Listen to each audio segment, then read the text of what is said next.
nervous because I'm here now. Welcome in, everybody, to another episode of 410 Sports Talk. I'm Glenn Martin here with my co-host James Haskell. And in this episode, we're going to discuss the recent additions to the COVID-19 list as 3 players are added as of just a few hours ago. But before we do get into those names, if you could take a second and subscribe, we would really appreciate it. James, what do you have? Who's on the list now?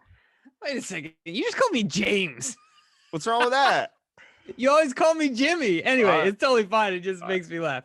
All right. So the new news, of course, is 3 wide receivers on the list: Marquise Brown, Miles Boykin, and James Prochet. And you know what? We don't need them. No, I'm totally kidding. This is a big deal. But none of them, and I'm going to quote John Harbaugh here. This is what he said. John Harbaugh said today that they're on the list due to, quote, that's contact tracing. We don't have any positive tests with those guys. So there's still options for Sunday. So the sky is not falling. Yes, thank you, Jimmy. However, the sky's not falling. However, it is concerning that there are still positive tests within the coaching staff, or, within the organization in general, because it only takes one positive. We already saw what happens with, outbreaks and things like that. So it is a concern, but, and at the same time, one thing you got to keep in mind, they haven't tested positive yet.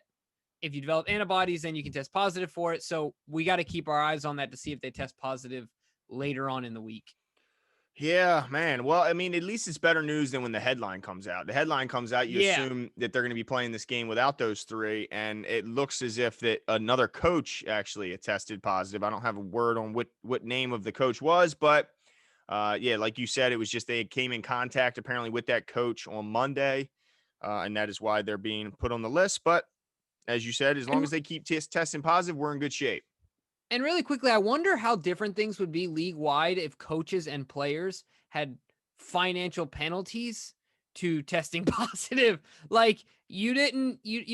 Well, coaches have had penalties for protocol issues, right? Right. So exactly. What if it went even further and when a coach tests positive, it's like, well, 50% of you check for the next 2 weeks while you're positive or gone. Or anyway, I just think about it would be interesting if they in the Ravens case with Steve Saunders, the head strength and conditioning coach, seemed like he was the source of the last outbreak.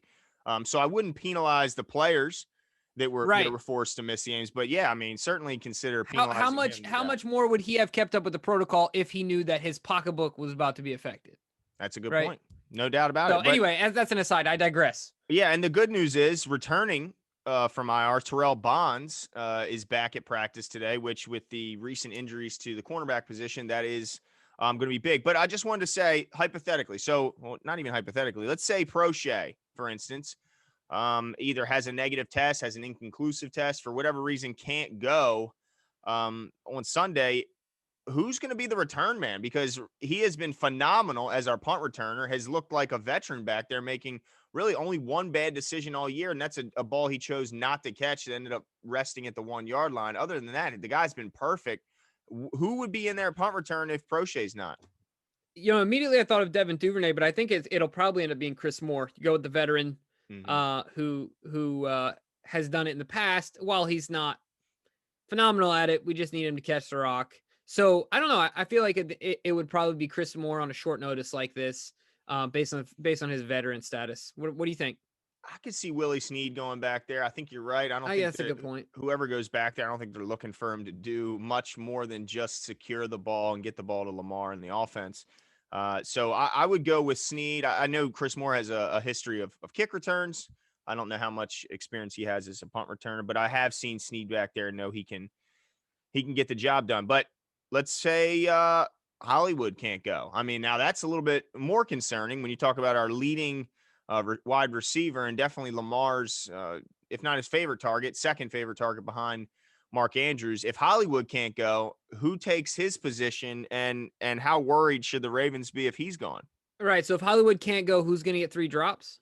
Oh, man. No, I'm totally kidding. Obviously, we need Hollywood Brown. But I think it's just so funny to me, man. This is going to force Dez to, I mean, you got to throw him the ball. Who else are you going to throw it to? I mean, realistically, I think Dez is going to get a lot of targets. Willie Snead's going to get more targets. And then Devin Duvernay, I think, and we can kind of lump Boykin in there as well. What if Boykin and Marquise are gone? I think that those three names you look forward to take up I mean, not that Boykin's getting a ton of looks, but as far as what those two do, I think that the balls that Marquise would customarily get will be divided amongst those three. And you know what? I think at the end of the day, it's a blessing in disguise if it happens for one game because it forces Roman to run the ball more. I want to see high volume rushing attempts. We're still yet to see high volume rushing attempts from our running backs. No, that's a good point. And when I look at this Jags team, they are vulnerable against the run. They're really vulnerable pretty much everywhere. Defensively, they've really struggled this year. But yeah, in this game, I certainly hope that the Ravens lean heavily on the rush attack and lean heavily on the running backs. I know we seen Lamar put on that fantastic performance a couple days ago, but we also saw him struggling with cramping, and I'm sure a lot of that was due to the amount of running he was doing. And so I hope that that the coaching staff decides to lean more heavily on the run.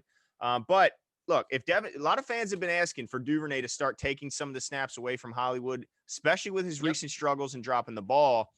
So maybe, some fans will get, what they've been asking for a while, and Duvernay might get some more opportunities. I think you're right. I think if Dez doesn't get at least one red zone opportunity this week, then I'm going to be surprised. I think he's got to get a bunch of targets. And man, I really hope that even though they're thin, I still don't want to see Chris Moore on offense. I mean, I don't mind if he pitches in on special teams, but I still do not buy into him at all as a receiver, even in this scenario. So, yeah, it's going to be interesting to see, but hopefully none of that matters and all three will be back on Sunday. Let me ask you one last question, Jimmy. If let's say they all pass all the tests and everybody's back on Sunday, how much could the effect of just not being at practice affect these three? Yeah, I think that will have a large impact on these three particularly. Because look, we've seen what happens when guys sit out a week and they're disconnected and things like that. Zoom meetings are hard enough to engage in if your meetings aren't in person. And if that's all you're doing, it's only mental reps, it can be difficult. So yeah, even if they're there for the game, I see based on the fact that they're not in practice, they're not physically there, I see a slight shift, not as quite as dramatic, towards the three guys that we named, definitely being something that they incorporate into the game plan.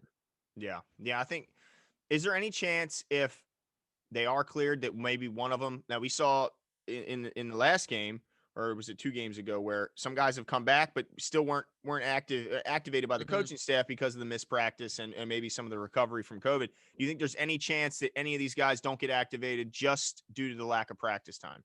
No, I don't think so, because I think, like you said, it has to be the combination of the two. I think it has to be the lack of practice and, more than anything, the after effects of COVID, more than just the missed practice. So I wouldn't count on that. But I will say this: I think that in this game, Duvernay might get his this isn't saying much because I think it's 3 or 4. He might get his career high in targets. Yeah. I wouldn't be surprised by that at all. And I think, based on what you're saying, the only reason that it's hard to say, well, let's just take this away from Marquise and give him to Duvernay, is because I think Duvernay's shown a lot, but I don't know at this point if he's quite the polished route runner that Hollywood is. And so running the full route tree is, I think, the lack of versatility there is, I think, the reason why maybe he doesn't get quite as many balls. Yeah, no, that's a good point. Yeah, I think it's going to be interesting how the Ravens game plan this one without these guys at practice. But I'm a little concerned just because we see the struggles that the Ravens passing game has had. I don't think less practice is going to help it, So I think anytime you're taking guys off the practice field in a unit that has been struggling this year, that affects them. But luckily, this isn't a positive test, and they won't be missing too long. But let us know what you guys think. Are you worried? Are you concerned? If they can't go, could this be a trap game, coming off an emotional win on Monday night, going into a game where everyone and their mother expects you to destroy the Jacksonville Jaguars, who have 1 win and now 11 consecutive losses? Is this a trap game? I don't think so, but let me know what you guys think, and we'll talk soon. See you guys.